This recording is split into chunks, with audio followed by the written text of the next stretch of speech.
नमस्कार। आपका अखबार के YouTube चैनल पर आपका स्वागत है। मैं हूं प्रदीप सिंह।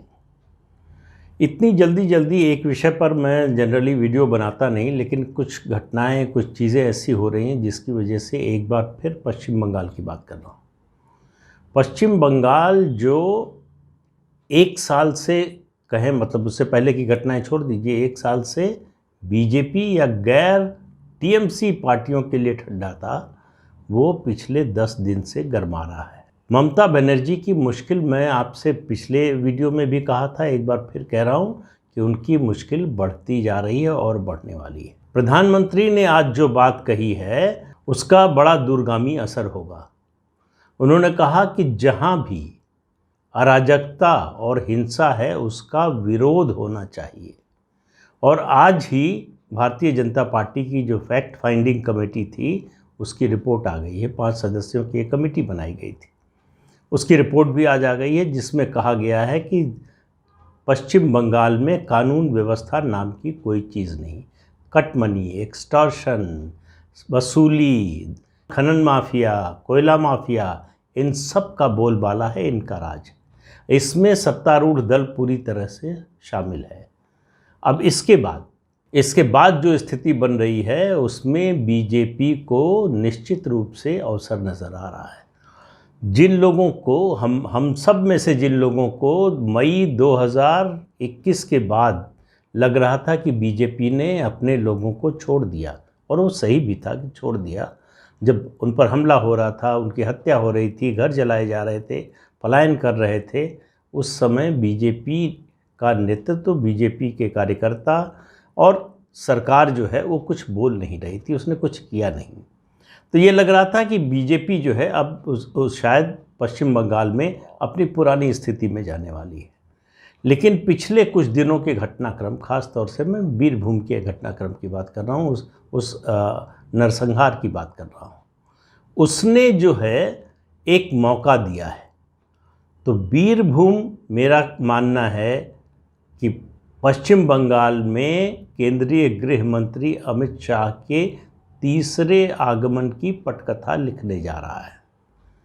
तीसरा आगमन इसलिए कह रहा हूं कि पहली बार उनका आगमन हुआ 2019 के लोकसभा चुनाव से पहले, 18 सीटें जिता कर लाए। किसी ने कल्पना नहीं की थी कि पश्चिम बंगाल जैसे राज्य में, जहां भारतीय जनता पार्टी का कुछ नहीं है, 9, 10, 11% वोट है, वहां पार्टी 18 लोकसभा सीटें जीत सकती है। ये सबकी कल्पना से बाहर था। और 14 की जो पहली मोदी वेव थी उसमें भी बीजेपी को 2 ही सीटें मिली थी, तो इसलिए और ज़्यादा उम्मीद नहीं थी। उसके बाद हुए 2016 के विधानसभा चुनाव में बीजेपी को सिर्फ 3 सीटें मिली थी, इसलिए उम्मीद और घट गई थी कि पहले से भी स्थिति खराब हो गई। तो 19 में इसकी किसी को कल्पना नहीं थी, लेकिन उस समय भी अमित शाह मीडिया के लोगों से, बाकी लोगों से कह रहे थे 21 सीटें जीतेंगे हम। 18 जीते, जीत सकते थे 21 भी शायद, लेकिन 18 जीते, ये बहुत बड़ी कामयाबी थी। वहीं से ममता बनर्जी का संतुलन बिगड़ना शुरू हुआ और उनको लगा कि अब चैलेंजर के रूप में बीजेपी आ गई। सीपीएम और कांग्रेस जो है वो पृष्ठभूमि में चली गई है, हाशिए पर चली गई।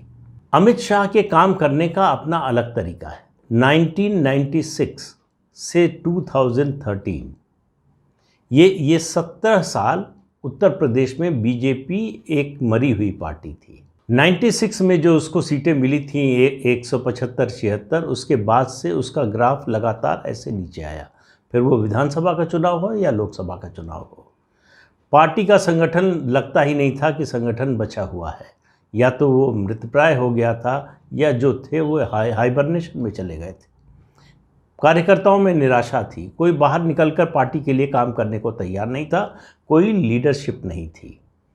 ऐसे में इस अंधेरे में, बल्कि कहें कि रोशनी बनकर आए अमित शाह। किसी को वहाँ भी उम्मीद नहीं थी कि गुजरात से आए हैं, ये उत्तर प्रदेश जानते क्या हैं, उत्तर प्रदेश के लोगों को क्या जानते हैं। उत्तर प्रदेश भाजपा के नेता ही आपस में बात करते थे कि अभी कुछ ही दिन में उनको आटे दाल का भाव पता चल जाएगा। ये उत्तर प्रदेश है, ये गुजरात नहीं है। इनको गलतफहमी है कि गुजरात की तरह यहाँ भी काम कर लेंगे। लेकिन जब उन्होंने काम करना शुरू किया, एक घटना का जिक्र मैं पहले भी कई बार कर चुका हूँ, आज फिर करना ज़रूरी है। जब उन्होंने पहली बैठक ली, उसमें बताना शुरू किया नेताओं ने, और लोकसभा चुनाव से पहले की उसकी तैयारी थी कि हम ये सीट ऐसे जिता सकते हैं। ये उन्होंने कहा आप लोगों से सीट जिताने के लिए कोई नहीं कह रहा है, आप ये बताइए कि हमको बूथ कितने जिता सकते हैं, सीट हम जीत लेंगे। तो वहाँ बैठक में सन्नाटा था। इस तरह की बात करने वाला तो कोई हुआ ही नहीं था। कोई राष्ट्रीय या राज्य स्तर का नेता आप पार्टी के प्रदेश के बड़े नेताओं से पूछे कि बूथ कितने जिता सकते हो, लेकिन इसका कोई असर नहीं हुआ अमित शाह पर। उसको उन्होंने लागू किया। वहाँ से उन्होंने जो संगठन खड़ा किया उत्तर प्रदेश में भाजपा का, उसकी जो नींव डाली, उस पर भाजपा 4 मंजिला इमारत बना चुकी है। 4 मंजिला मतलब 14, 17, 19, 22 4 चुनाव जीत चुकी है, और वोट परसेंटेज एक में भी कम नहीं हुआ, बढ़ा ही है। तो ये जो मजबूत नींव का ये असर होता है। जिस तरह से भारतीय जनता पार्टी के उत्तर प्रदेश में पुनर्गठन हुआ या कहें पुनरुत्थान हुआ, वो अपने आप में एक शोध का विषय है। इतने कम समय में इतने लंबे समय की बीमारी, इतने लंबे समय की समस्याएं, इतने लंबे समय के लोगों के आग्रह दुराग्रह, उन सब को पार करके हुए संगठन खड़ा किया, और उसमें फिर प्रधानमंत्री नरेंद्र मोदी की लोकप्रियता, दोनों ने मिलकर जो है जो चमत्कार किया उत्तर प्रदेश में। आज उत्तर प्रदेश भारतीय जनता पार्टी के जनसंघ के समय से जो सबसे अच्छे संगठन वाले राज्य थे, मध्य प्रदेश और गुजरात, उनकी श्रेणी में आ गया है।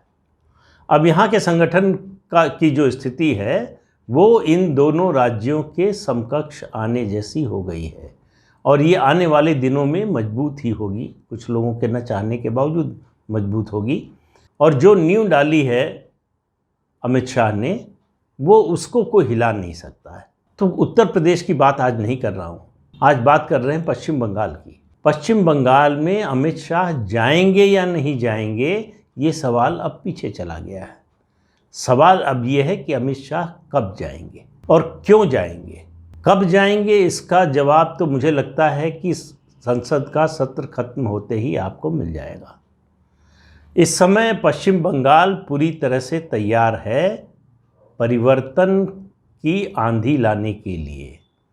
जिस तरह की वहाँ घटनाएं हो रही हैं, जिस तरह से सरकार की स्थिति है, ये याद दिलाती है सीपीएम के आखिरी दिनों की। अभी चूँकि विधानसभा का चुनाव नहीं हो रहा है, इसलिए सरकार के बारे में नहीं कह रहा हूँ, लेकिन सरकार के बारे में भी बहुत जो है विश्वास के साथ नहीं कहा जा सकता कि ये 5 साल सर्वाइव करेगी। हालांकि इतना बड़ा बहुमत है, ऐसा नहीं है कि वो अल्पमत में आ जाने वाली है, लेकिन सरकार की जो कारगुजारियाँ हैं वो उसको कंटिन्यू करने देंगी कि या नहीं, ये अब काफ़ी कुछ तय होगा। ज़मीन पर जो लड़ाई होगी और अदालत का जो फैसला आएगा इन दोनों से। तो क्यों जा रहे हैं?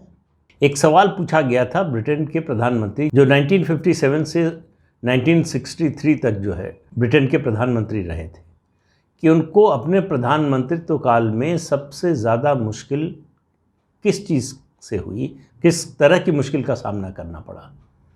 तो उनका जवाब था events my dear boy, events. घटनाएं जिनके बारे में आप जानते नहीं हैं, जिनको आप पूर्व निर्धारित नहीं कर सकते, जिनके बारे में आपके लिए पहले से योजना बनाना मुश्किल होता है। आपकी एक सीमा होती है उसको विजुलाइज करने की। लेकिन पश्चिम बंगाल के बारे में कहा जा सकता है कि जब 2 मई के बाद भारतीय जनता पार्टी का नेतृत्व चुप था, तो वो विजुलाइज कर रहा था कि ये घटनाएं होंगी, ये होने वाली हैं। किस रूप में होंगी, कितने बड़े पैमाने पर होंगी, ये किसी को नहीं पता था। लेकिन ममता बनर्जी का जो अहंकार था, उनकी जो काम करने की शैली थी, उनकी पार्टी की जो हिंसा की राजनीति में उसका जो यकीन था, उसकी वजह से पता था कि ये समय आएगा। और पता नहीं, मुझे ये मालूम नहीं कि भारतीय जनता पार्टी के नेताओं को उम्मीद थी इतनी जल्दी आने की या और पहले आने की या और बाद में, लेकिन वो समय आ गया है। तो वीर भूमि, मैंने अपने 2 वीडियो पहले कहा था, वीर भूमि का जो नरसंहार है वो ममता बनर्जी का नंदीग्राम बन सकता है। उसकी संभावना दिन पर दिन बढ़ती जा रही है। और इस बार जो उनकी तीसरी बार पश्चिम बंगाल में वापसी होने जा रही है, उसमें महत्वपूर्ण जो चीज़ें हुई हैं, इवेंट्स तो हैं ही। ममता बनर्जी की जो स्थिति है वो तो है ही। ममता बनर्जी जिस तरह से चीख पुकार कर रही हैं मदद की दूसरे विपक्षी दलों से, उससे उनकी मनस्थिति का अंदाज़ा लगा सकते हैं। उनके भतीजे अभिषेक बनर्जी किस दिन जेल चले जाएंगे, कब ईडी गिरफ्तार कर लेगी, किसी को मालूम नहीं है। लेकिन पश्चिम बंगाल में भारतीय जनता पार्टी के लिए सबसे मुश्किल चीज़ थी संगठन, और संगठन के साथ साथ नेतृत्व। तो संगठन पिछले दिनों में बना है। ये जो 10 दिन की घटनाएं हुई हैं, उसने जो 2 मई के बाद की हिंसा थी, उसके बाद जो 3-4 विधायक छोड़कर गए, उससे ये माहौल बना था कि बीजेपी में भगदड़ मचने वाली है, लेजिस्लेचर पार्टी टूट जाएगी, बड़ी संख्या में लोग निकलकर जो है टीएमसी में चले जाएंगे। उन सब चीज़ों को शांत कर दिया है। ये नहीं भूलना चाहिए हम लोगों को कि भारतीय जनता पार्टी के जो विधायक हैं उनमें से ज़्यादातर फर्स्ट टाइमर हैं। इसके बावजूद 1 साल की कोशिश, इतना प्रचंड बहुमत, ऐसी कद्दावर नेता ममता बनर्जी जैसी, इस तरह से काम करने की शैली जिस तरह की है उनकी, उस सब के बावजूद बीजेपी का उसके बाद कोई विधायक टूटा नहीं है। और अब जो माहौल बन रहा है उसमें कोई नहीं टूटने वाला है। हो सकता है बीजेपी ये दोनों बाई इलेक्शन हार जाए, लोकसभा का हो रहा आसनसोल का और बालीगंज का विधानसभा का, वो उसमें क्या होगा चुनाव में मालूम नहीं है। लेकिन जो टीएमसी के विधायक ने धमकी दी है कि अगर बीजेपी के समर्थक हो, अगर बीजेपी के वोटर हो तो घर में ही रहना, नहीं तो सबक सिखाएंगे।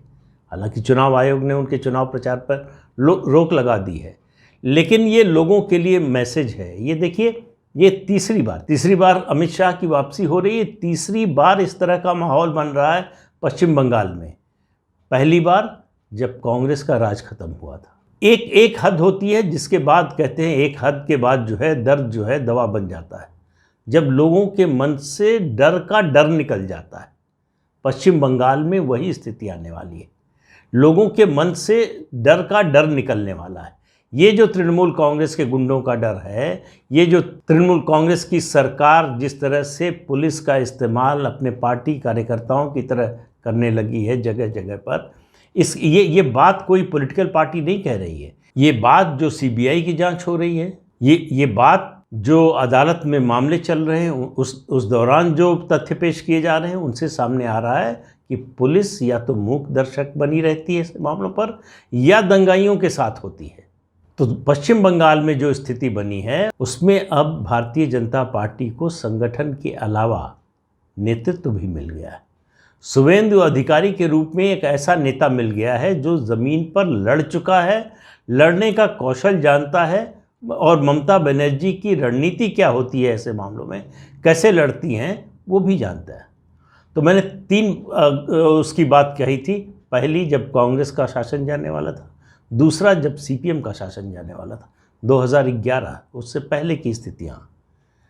उसी ओर पश्चिम बंगाल बढ़ रहा है, और इसका आपको स्पष्ट जो है संकेत और उसका प्रभाव 2024 के लोकसभा चुनाव में दिखाई देगा।